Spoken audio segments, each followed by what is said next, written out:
En centenares de yacimientos arqueológicos dispersos por toda la cuenca mediterránea, es frecuente hallar artefactos completamente ajenos a las culturas y civilizaciones autóctonas. Un amuleto egipcio en Grecia. Una vasija griega en África. Sin duda alguna, el sinnúmero de productos que viajaban de un país a otro y luego a otro más, se transportaban, compraban y vendían de un modo sistemático. Y fueron los fenicios, tocados con sus características tiaras, a bordo de sus formidables barcos, dotados de un singular talento para los negocios y osados navegantes de altura, quienes más destacaron en esta empresa. A lo largo de nuestra travesía, descubriremos cómo los fenicios adoptaron diversas culturas y las entretejieron para convertirse en los indiscutibles señores del mar.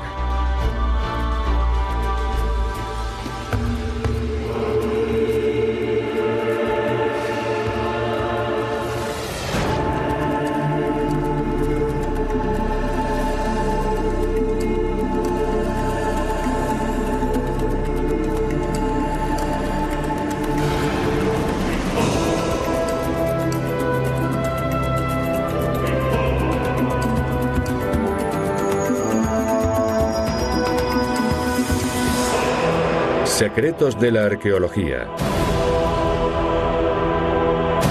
El esplendor de los fenicios. Originalmente, los fenicios procedían del actual Líbano. Se organizaban en ciudades-estado, la más prominente de las cuales fue Tiro, donde aún se yerguen sus magníficas ruinas romanas. Para los fenicios, la forma más sencilla de prosperar residía en el contacto con otros pueblos. Y la ruta más rápida hacia nuevas tierras y culturas era el Mediterráneo. Pronto se convirtieron en consumados marinos y astutos mercaderes, sin duda los mejores. Aprendieron a descubrir qué bienes ofertaban y demandaban aquellos pueblos, y comenzaron a surcar los mares y a comerciar ya en el segundo milenio antes de Cristo. A fin de dotar de infraestructura a su comercio, construyeron puertos, fundaron colonias, edificaron almacenes y establecieron una red de rutas marítimas que enlazaban naciones vecinas, como Egipto, Grecia, la Magna Grecia y Cartago, en el África septentrional. A continuación alcanzaron Cerdeña, las costas mediterráneas y atlánticas de España. Por el sur, el litoral senegalés y por el norte, Inglaterra e Irlanda. Tan amplia red de comunicaciones compuesta por centenares de colonias y millares de naves requería una buena coordinación.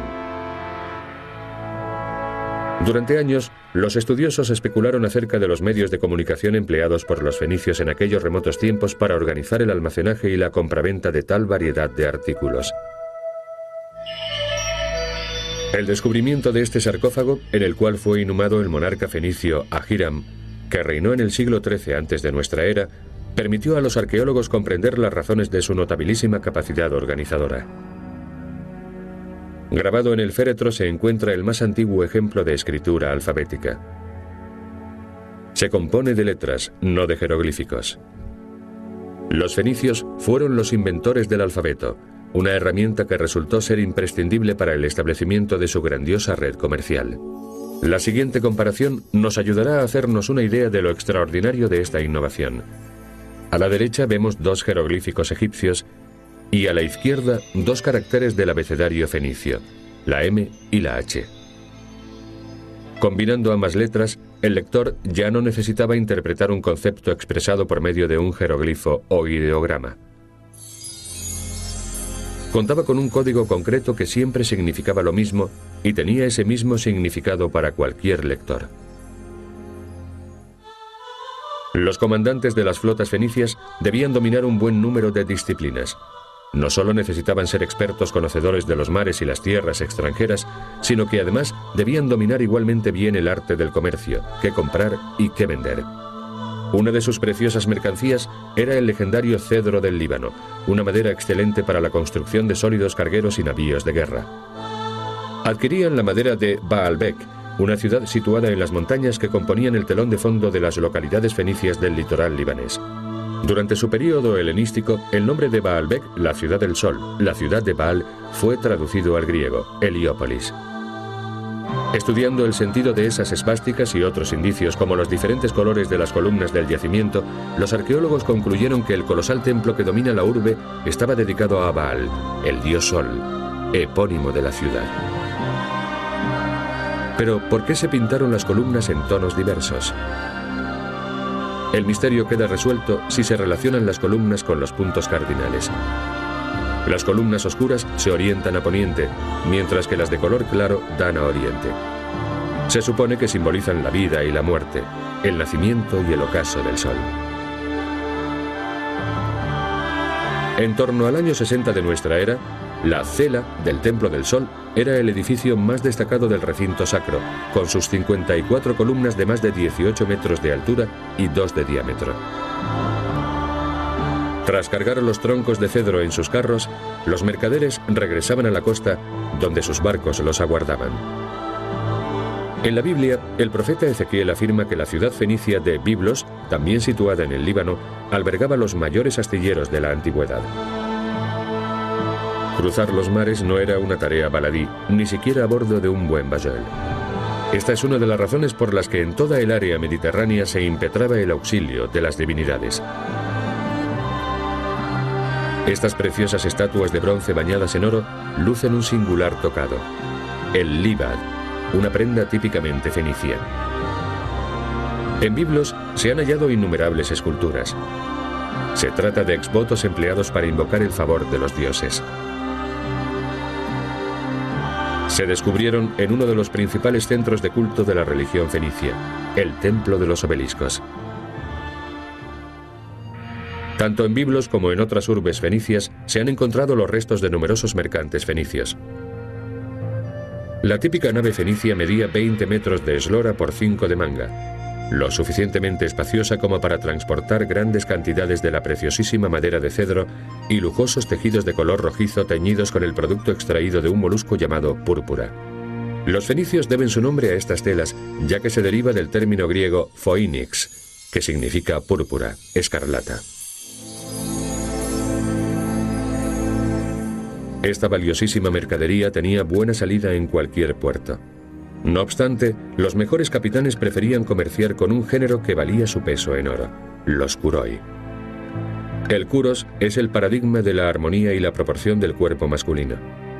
Muchas de estas estatuas, datadas en el período arcaico, se descubrieron en la isla de Rodas, en las inmediaciones de Cameiros. En el transcurso de las excavaciones se desenterraron estas célebres ánforas, exponentes de la cerámica de Fiquelura. La gran concentración de arte y artesanía de la isla se debe a que Rodas era el foco de varias importantes rutas comerciales. A fin de hacer más llevaderas sus largas travesías, los barcos navegaban de isla a isla y Rodas era una escala obligada.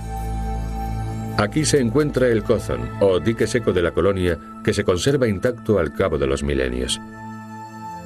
Aquí, los griegos adquirían los tejidos purpúreos y la madera de cedro de los fenicios. A cambio, estos llenaban sus bodegas de piezas cerámicas exquisitamente decoradas y otros objetos procedentes de toda Grecia, entre los que se contaban hermosas estatuas helenas como esta, así como bronces de la Magna Grecia, quizá realizados por encargo de algún potentado fenicio residente en una colonia remota. Este efebo de bronce, o el renombrado joven de Mocia, se hallaron en el transcurso de las excavaciones efectuadas en la antigua colonia fenicia de la isla de Mocia, en Sicilia.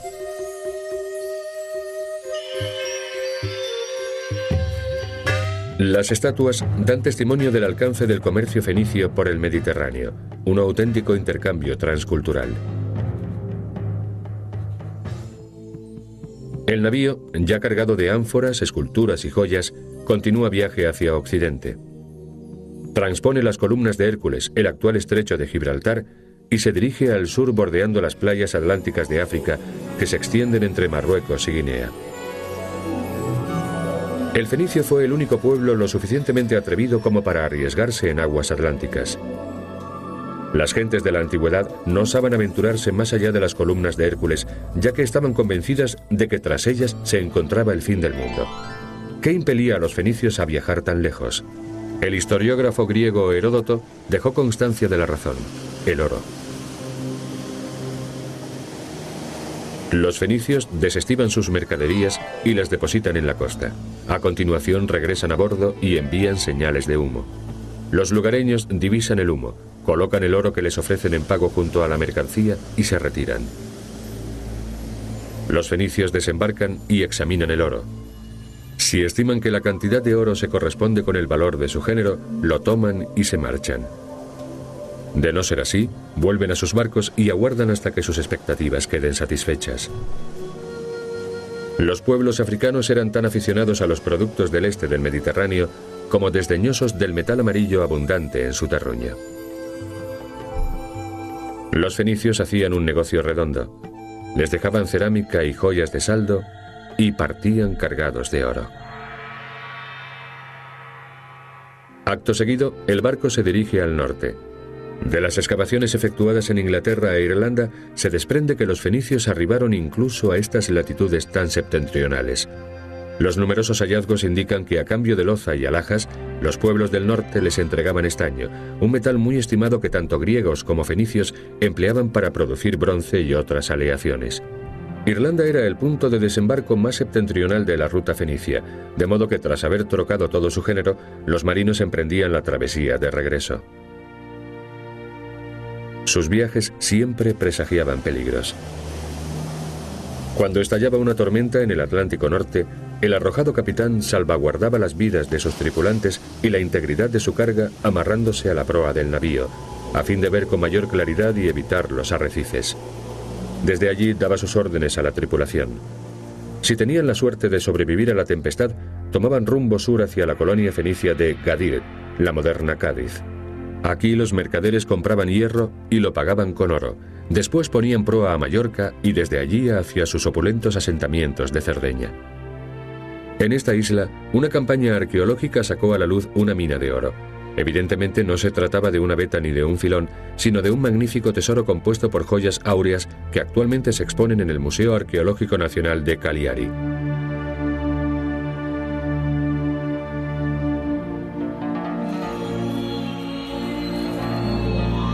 Puesto que en Cerdeña jamás ha habido yacimientos auríferos, el metal precioso debía de llegar de África a bordo de bayeles fenicios. En las colonias sardas eran los propios aurífices fenicios quienes trabajaban el oro, confiriéndole las más singulares formas por medio de unos pequeños moldes. Cerdeña era el mayor centro productor de artesanía fenicia, especialmente de vidrio. En la isla se fabricaban ungüentarios empleados para envasar bálsamos y perfumes, collares y sus típicos amuletos.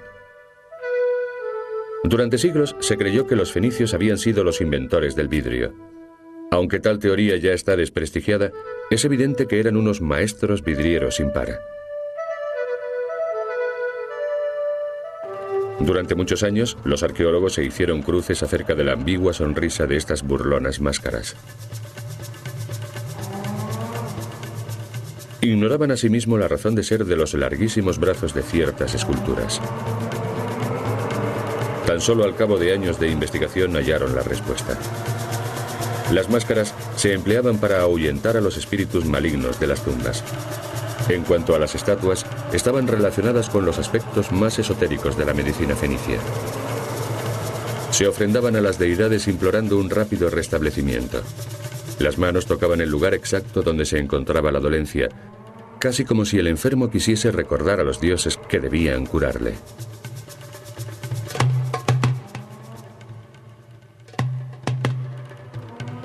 Muros y mar.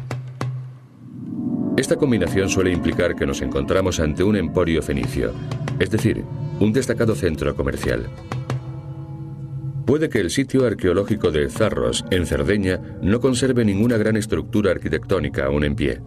No obstante, se trata de uno de los más elocuentes en lo que a urbanismo de la antigüedad se refiere.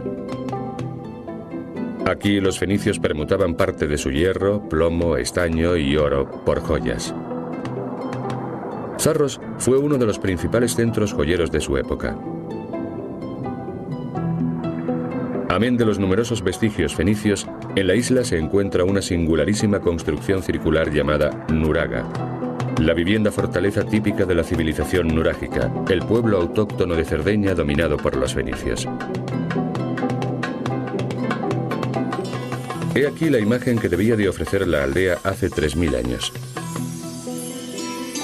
El pueblo de las Nuragas es una civilización antiquísima, ya que data del segundo milenio antes de Cristo.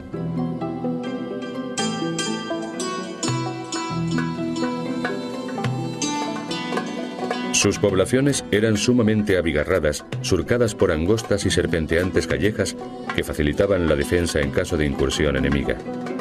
Las Nuragas de los antiguos sardos eran una combinación de torre fortificada, granero, taller y vivienda. No se hacían distingos entre las funciones de los diversos edificios.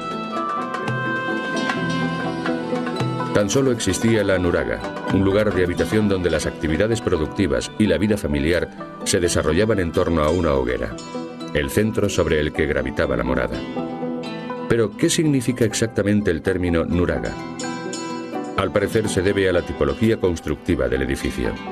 En la ancestral lengua isleña, Nur significa montículo hueco. Como podemos observar, sus muros tienen mayor anchura que el área habitable.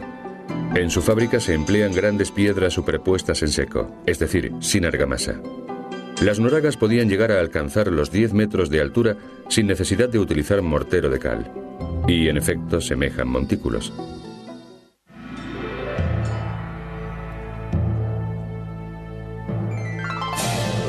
Todos los muelles fenicios, como este de Nora, tenían un rasgo en común. Se situaban junto a promontorios. Esta configuración permitía atracar los barcos a ambos lados del promontorio, lo cual proporcionaba una amplia zona portuaria. Para los fenicios, lo fundamental era desembarcar la mercancía con rapidez, llevar a cabo sus transacciones y levar anclas de nuevo. Estos son los cimientos del barrio fenicio de Nora. No tiene punto de comparación con el estilo de vida romano. Los romanos preferían las zonas residenciales amplias y urbanísticamente ordenadas, dotadas de todo tipo de servicios y comodidades. No obstante, los fenicios compartían con los romanos su afición por los baños termales. Las termas de Nora están decoradas con riquísimos mosaicos. Su teatro es igualmente espectacular. Data del siglo II de nuestra era y es uno de los monumentos más fascinantes de Cerdeña.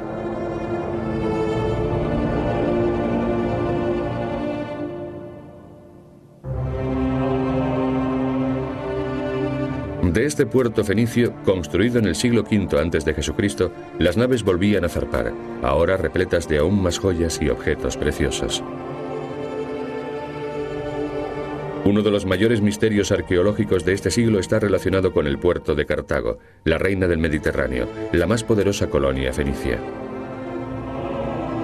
Según el historiador griego Apiano de Alejandría, el puerto constaba de 2 muelles, uno cuadrangular, el comercial, y otro circular, de uso militar, en cuyo centro se alzaba una isla.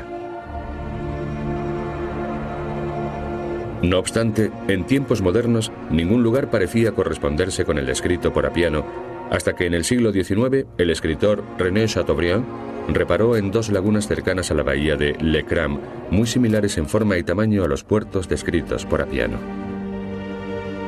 Comprendió que aquí estaba Cartago. Su descubrimiento suscitó un acalorado debate que no concluyó hasta la campaña llevada a cabo en 1974. Una expedición británica que excavaba en la isla circular halló indicios que corroboraban la teoría de Chateaubriand. El activo puerto de Cartago fue el mayor y más moderno del período prerromano. A través de un estrecho canal, los barcos de guerra pasaban del puerto comercial al militar. Los barcos mercantes tenían prohibido traspasar este límite. La nave que entra a puerto es un trireme, una embarcación provista de 3 filas de remos. Si bien los cartagineses disponían asimismo de cuadrirremes y quinquerremes, que podrían compararse con los actuales buques de guerra. Todos los navíos que regresaban de sus campañas bélicas, que sirvieron a Cartago para dominar el Mediterráneo y proteger las rutas comerciales fenicias, se amarraban en este muelle. Era circular y en su centro se encontraba una isla, también redonda, conocida como Isla del Almirantazgo. Tanto en la isla como en el perímetro exterior del atracadero se abrían diques secos. En la isla se alzaba el pabellón del almirantazgo, desde donde el comandante supremo de la flota cursaba las órdenes militares. Un corneta y un heraldo, pertrechado con banderas, ordenaban el tráfico portuario. Si el corneta señalaba un giro a la izquierda, debía haber espacio suficiente para realizar la maniobra. La dársena por donde operaban las naves tenía una anchura de más de 90 metros, los mismos que tenía el diámetro de la isla del almirantazgo, que ven a la derecha.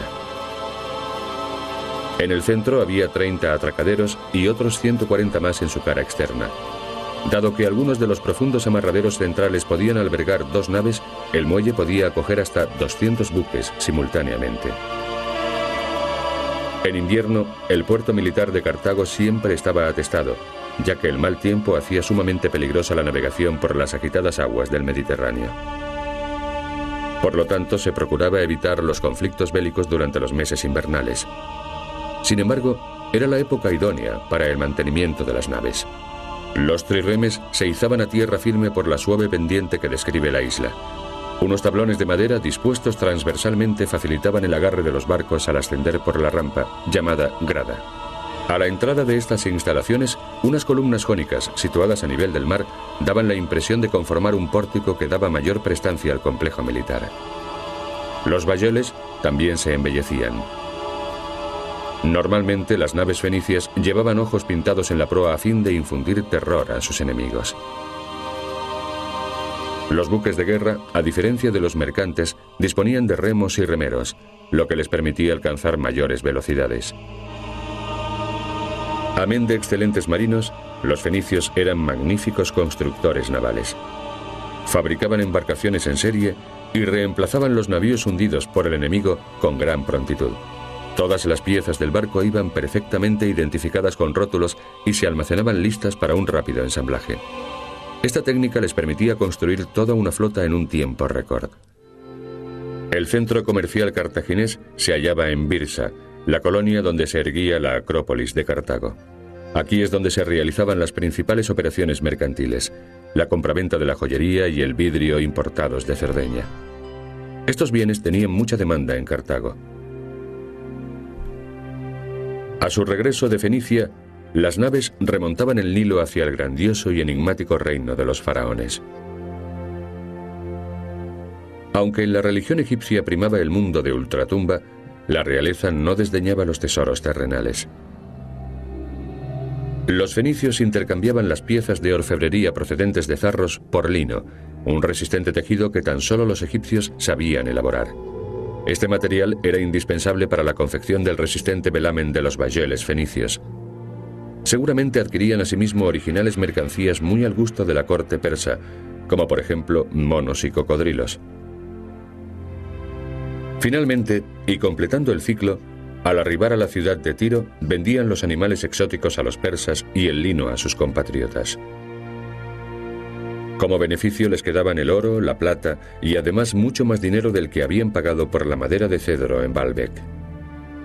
Mediante sus viajes y su comercio, sus habilidades mercantiles, los fenicios tendieron lazos con la mayor parte del mundo conocido, lo cual permitió a los diversos pueblos con los que trataron compartir lo mejor que aquellas distantes culturas tenían que ofrecer. Los fenicios, indiscutiblemente los más expertos mercaderes del Mediterráneo.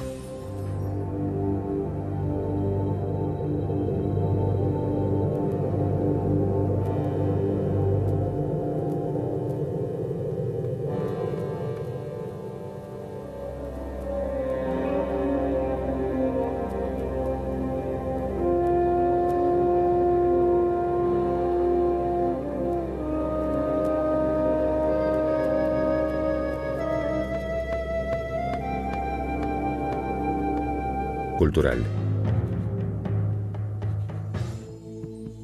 El navío, ya cargado de ánforas, esculturas y joyas, continúa viaje hacia Occidente.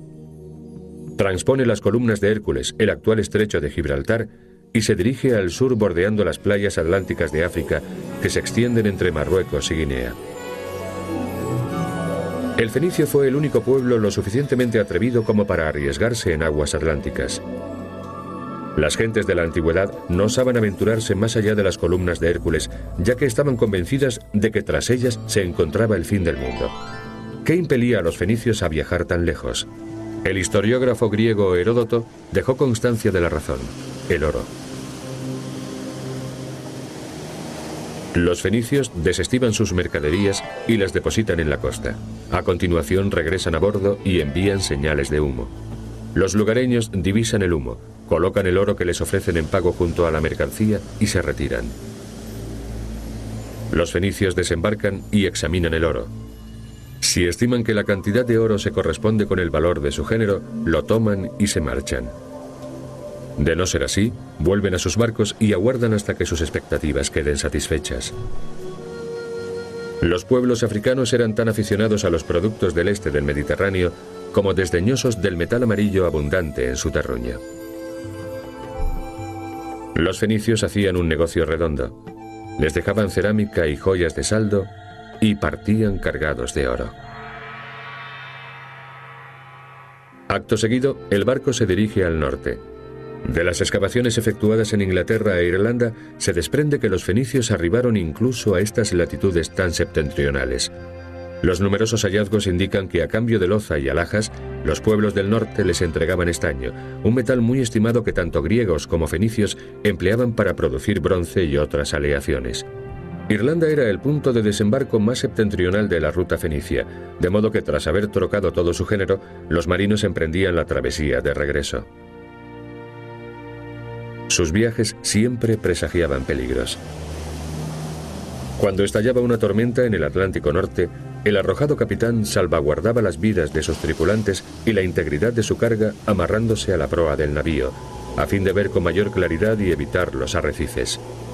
Desde allí daba sus órdenes a la tripulación. Si tenían la suerte de sobrevivir a la tempestad, tomaban rumbo sur hacia la colonia fenicia de Gadir, la moderna Cádiz. Aquí los mercaderes compraban hierro y lo pagaban con oro. Después ponían proa a Mallorca y desde allí hacia sus opulentos asentamientos de Cerdeña. En esta isla, una campaña arqueológica sacó a la luz una mina de oro. Evidentemente no se trataba de una veta ni de un filón, sino de un magnífico tesoro compuesto por la ciudad de Baal fue traducido al griego, Heliópolis. Estudiando el sentido de esas esvásticas y otros indicios como los diferentes colores de las columnas del yacimiento, los arqueólogos concluyeron que el colosal templo que domina la urbe estaba dedicado a Baal, el dios Sol, epónimo de la ciudad. Pero, ¿por qué se pintaron las columnas en tonos diversos? El misterio queda resuelto si se relacionan las columnas con los puntos cardinales. Las columnas oscuras se orientan a poniente, mientras que las de color claro dan a oriente. Se supone que simbolizan la vida y la muerte, el nacimiento y el ocaso del sol. En torno al año 60 de nuestra era, la cela del Templo del Sol era el edificio más destacado del recinto sacro, con sus 54 columnas de más de 18 metros de altura y 2 de diámetro. Tras cargar los troncos de cedro en sus carros, los mercaderes regresaban a la costa, donde sus barcos los aguardaban. En la Biblia, el profeta Ezequiel afirma que la ciudad fenicia de Biblos, también situada en el Líbano, albergaba los mayores astilleros de la antigüedad. Cruzar los mares no era una tarea baladí, ni siquiera a bordo de un buen bajoel. Esta es una de las razones por las que en toda el área mediterránea se impetraba el auxilio de las divinidades. Estas preciosas estatuas de bronce bañadas en oro lucen un singular tocado, el libad, una prenda típicamente fenicia. En Biblos se han hallado innumerables esculturas. Se trata de exvotos empleados para invocar el favor de los dioses. Se descubrieron en uno de los principales centros de culto de la religión fenicia, el Templo de los Obeliscos. Tanto en Biblos como en otras urbes fenicias se han encontrado los restos de numerosos mercantes fenicios. La típica nave fenicia medía 20 metros de eslora por 5 de manga, lo suficientemente espaciosa como para transportar grandes cantidades de la preciosísima madera de cedro y lujosos tejidos de color rojizo teñidos con el producto extraído de un molusco llamado púrpura. Los fenicios deben su nombre a estas telas, ya que se deriva del término griego phoenix, que significa púrpura, escarlata. Esta valiosísima mercadería tenía buena salida en cualquier puerto. No obstante, los mejores capitanes preferían comerciar con un género que valía su peso en oro, los kuroi. El kuros es el paradigma de la armonía y la proporción del cuerpo masculino.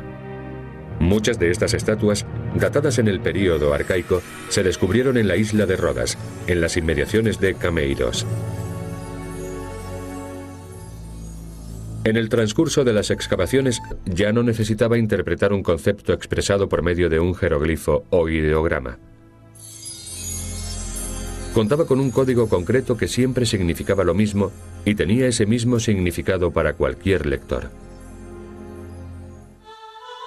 Los comandantes de las flotas fenicias debían dominar un buen número de disciplinas. No solo necesitaban ser expertos conocedores de los mares y las tierras extranjeras, sino que además debían dominar igualmente bien el arte del comercio, qué comprar y qué vender. Una de sus preciosas mercancías era el legendario cedro del Líbano, una madera excelente para la construcción de sólidos cargueros y navíos de guerra. Adquirían la madera de Baalbek, una ciudad situada en las montañas que componían el telón de fondo de las localidades fenicias del litoral libanés. Durante su período helenístico, el nombre de Baalbek, la ciudad del sol, la ciudad de Baal, fue traducido al griego, Heliópolis. Estudiando el sentido de esas esvásticas y otros indicios como los diferentes colores de las columnas del yacimiento, los arqueólogos concluyeron que el colosal templo que domina la urbe estaba dedicado a Baal, el dios sol, epónimo de la ciudad. Pero, ¿por qué se pintaron las columnas en tonos diversos? El misterio queda resuelto si se relacionan las columnas con los puntos cardinales. Las columnas oscuras se orientan a poniente, mientras que las de color claro dan a oriente. Se supone que simbolizan la vida y la muerte, el nacimiento y el ocaso del sol. En torno al año 60 de nuestra era, la cela del Templo del Sol era el edificio más destacado del recinto sacro, con sus 54 columnas de más de 18 metros de altura y 2 de diámetro. Tras cargar los troncos de cedro en sus carros, los mercaderes regresaban a la costa, donde sus barcos los aguardaban. En la Biblia, el profeta Ezequiel afirma que la ciudad fenicia de Biblos, también situada en el Líbano, albergaba los mayores astilleros de la antigüedad. Cruzar los mares no era una tarea baladí, ni siquiera a bordo de un buen bayol. Esta es una de las razones por las que en toda el área mediterránea se impetraba el auxilio de las divinidades. Estas preciosas estatuas de bronce bañadas en oro lucen un singular tocado, el libad, una prenda típicamente fenicia. En Biblos se han hallado innumerables esculturas. Se trata de exvotos empleados para invocar el favor de los dioses. Se descubrieron en uno de los principales centros de culto de la religión fenicia, el Templo de los Obeliscos. Tanto en Biblos como en otras urbes fenicias se han encontrado los restos de numerosos mercantes fenicios. La típica nave fenicia medía 20 metros de eslora por 5 de manga. Tal teoría ya está desprestigiada, es evidente que eran unos maestros vidrieros sin par. Durante muchos años, los arqueólogos se hicieron cruces acerca de la ambigua sonrisa de estas burlonas máscaras. Ignoraban asimismo la razón de ser de los larguísimos brazos de ciertas esculturas. Tan solo al cabo de años de investigación hallaron la respuesta. Las máscaras se empleaban para ahuyentar a los espíritus malignos de las tumbas. En cuanto a las estatuas, estaban relacionadas con los aspectos más esotéricos de la medicina fenicia. Se ofrendaban a las deidades implorando un rápido restablecimiento. Las manos tocaban el lugar exacto donde se encontraba la dolencia, casi como si el enfermo quisiese recordar a los dioses que debían curarle.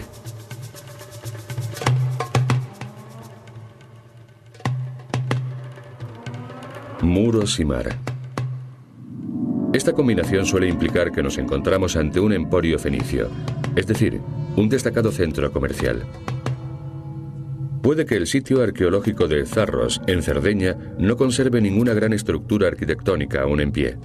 No obstante, se trata de uno de los más elocuentes en lo que a urbanismo de la antigüedad se refiere. Aquí los fenicios permutaban parte de su hierro, plomo, estaño y oro por joyas. Zarros fue uno de los principales centros joyeros de su época. Amén de los numerosos vestigios fenicios, en la isla se encuentra una singularísima construcción circular llamada nuraga, la vivienda fortaleza típica de la civilización nurágica, el pueblo autóctono de Cerdeña dominado por los fenicios. He aquí la imagen que debía de ofrecer la aldea hace 3000 años. El pueblo de las nuragas es una civilización antiquísima, ya que data del segundo milenio antes de Cristo.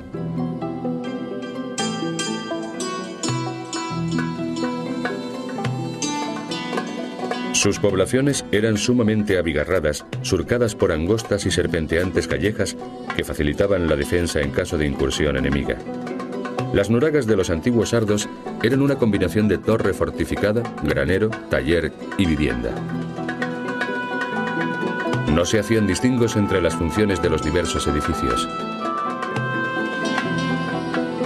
Tan solo existía la nuraga, un lugar de habitación donde las actividades productivas y la vida familiar se desarrollaban en torno a una hoguera, el centro sobre el que gravitaba la morada. Pero, ¿qué significa exactamente el término nuraga? Al parecer se debe a la tipología constructiva del edificio. En la ancestral lengua isleña, nur significa montículo. Tan amplia red de comunicaciones compuesta por centenares de colonias y millares de naves requería una buena coordinación. Durante años, los estudiosos especularon acerca de los medios de comunicación empleados por los fenicios en aquellos remotos tiempos para organizar el almacenaje y la compraventa de tal variedad de artículos.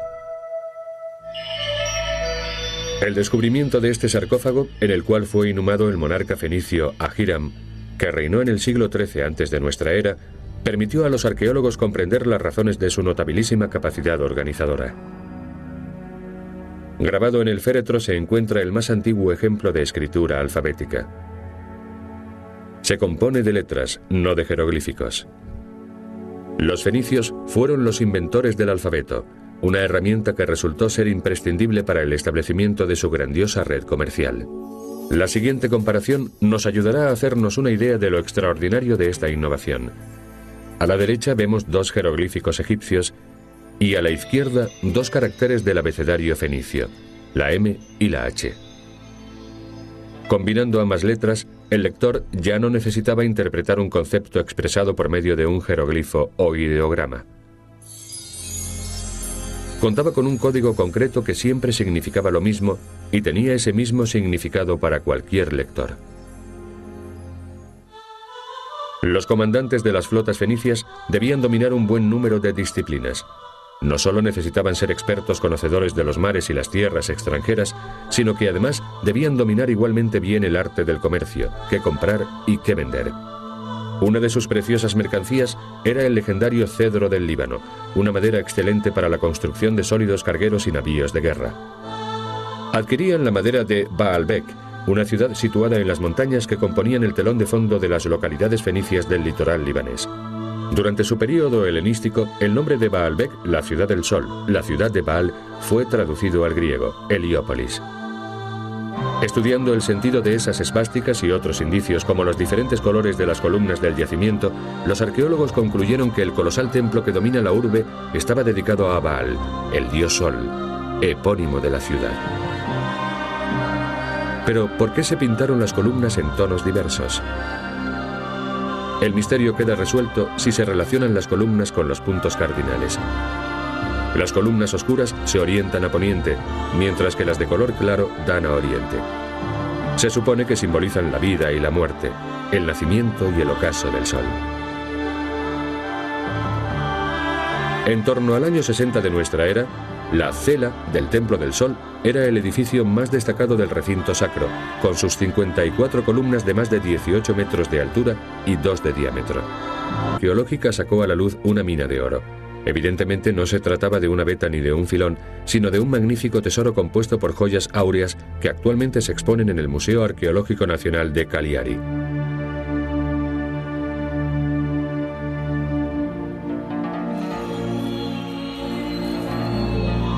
Puesto que en Cerdeña jamás ha habido yacimientos auríferos, el metal precioso debía de llegar de África a bordo de bayeles fenicios.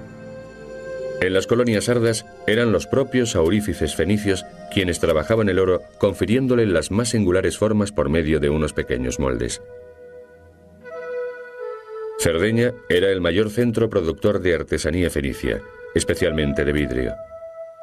En la isla se fabricaban ungüentarios empleados para envasar bálsamos y perfumes, collares y sus típicos amuletos. Durante siglos se creyó que los fenicios habían sido los inventores del vidrio. Aunque tal teoría ya está desprestigiada, es evidente que eran unos maestros vidrieros sin par. Durante muchos años, los arqueólogos se hicieron cruces acerca de la ambigua sonrisa de estas burlonas máscaras. Ignoraban asimismo la razón de ser de los larguísimos brazos de ciertas esculturas. Tan solo al cabo de años de investigación hallaron la respuesta. Las máscaras se empleaban para ahuyentar a los espíritus malignos de las tumbas. En cuanto a las estatuas, estaban relacionadas con los aspectos más esotéricos de la medicina fenicia. Se ofrendaban a las deidades implorando un rápido restablecimiento. Las manos tocaban el lugar exacto donde se encontraba la dolencia, casi como si el enfermo quisiese recordar a los dioses que debían curarle.